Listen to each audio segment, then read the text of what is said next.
Hi, Mama. I know you're so protective. You're a good girl. Yes, you are. You'd be hard-pressed to find many people who begin their day arms deep inside of a possum cage. Hey, Janet, can you come help me for a second? But for Stephanie Oravetz, I've got her.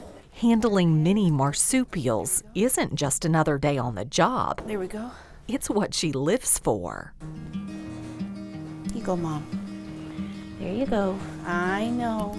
I've been an animal lover since I was born. I mean, it's something you're born with. My mom has stories of me as a toddler liking to catch bees, even though they stung me. Don't worry. Loving to catch frogs and toads, and I had to kiss them all.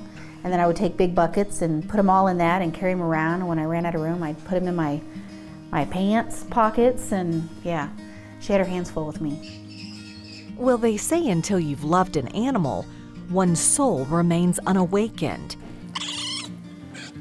And with every bee or frog little Stephanie got her hands on, she grew more and more in love with Mother Nature's creatures. So naturally, she dedicated her life to saving them. So you decided to go into rehabbing animals? Yeah, so when I was 13, my mom said, you know what, they're looking for volunteers at a veterinary hospital here in Dallas-Fort Worth. Why don't you do that? Because she could clearly see this was not changing, it was not going away, and she was not gonna let me have a ton of animals.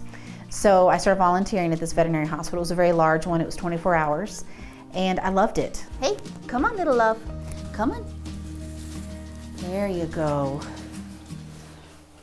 When I moved to Amarillo about 4 years ago, I went to Texas Parks and Wildlife office and said, hey, I've got a permit for rehabilitating. And they were like, great. And I had 200 animals coming in 5 months through my laundry room because that's where I was doing it. And then the following year, it was over 700 animals. Then finally I was like, we're gonna need a center. Hi. And that's how the Wild West Wildlife Rehabilitation Center was born. Located in Amarillo, what started off inside Stephanie's home has grown into a full center that covers 26 different counties. From bottle-fed coyotes to baby badgers, Stephanie and her volunteers are kept pretty busy. But once they get a call, they hit the road to save the day. So sometimes we have to go a couple hours north to go help with an animal and bring it all the way back. And sometimes we get things as far as 3 hours south. How are you? I mean, a lot of times the people will meet us halfway and that helps a lot. But yeah, we do a very, very large area. So what happened here? I was walking back down this way and I found him in the weeds. Okay.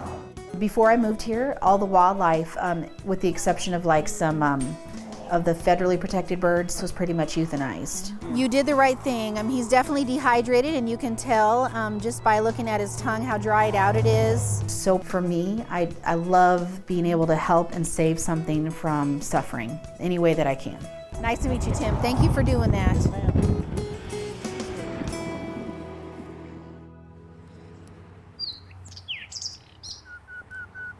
Hey, Dr. Wolf.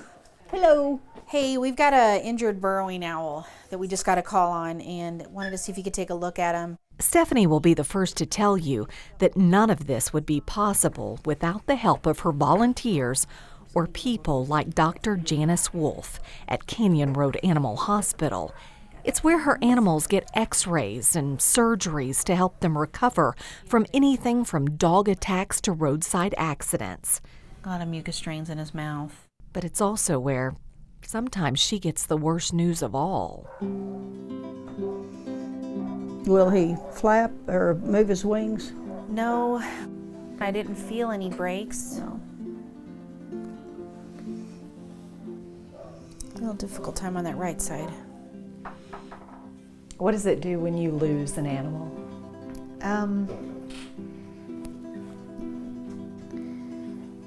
It's really hard. Certain cases are a little bit stronger. When we get the hard cases where the people are being ugly to the animals, we all suffer the same. And so that part is really, really hard.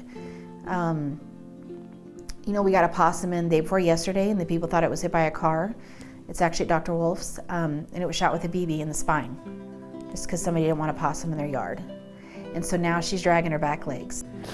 What makes it the saddest to me is that somebody's heart would not feel compassion for something else. I know we can't save everything, but we shouldn't be mean to anything.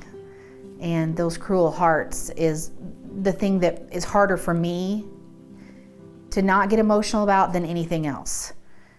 If you don't like the animal, that's fine, but don't hurt it. Let it be. Or call somebody like us who will come out and do something. You look great, buddy. Let me see your wing.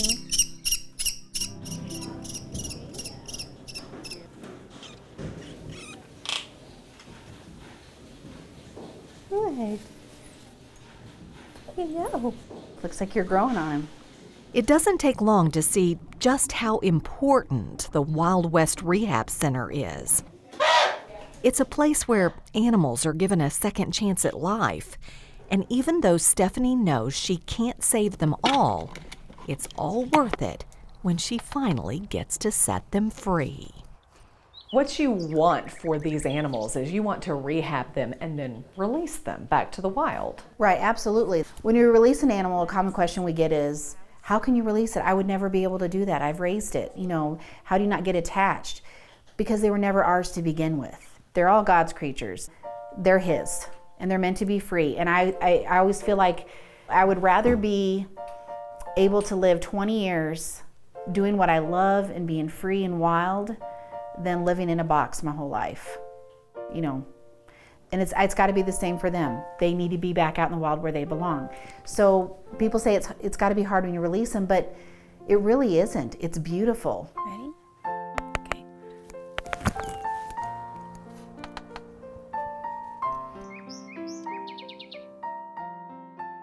It's breathtaking, majestic, and beautiful. You ready? But for Stephanie, the release of a group of newly rehabbed owls is also emotional. Soaring off into the distance as the sun sets, these gorgeous birds represent everything she's fighting for and every animal she's cared about since she was a little girl. I've always fought for the underdog because they were here first, and we come in and we disturb habitats and move things, and then they're left in situations they wouldn't normally be left in. We have a responsibility to them. How long will you do this? Till I die. That's what I'm supposed to do. When I get up, I love what I do, and I feel like I'm contributing and giving back to the world. So I feel blessed that I get to do this.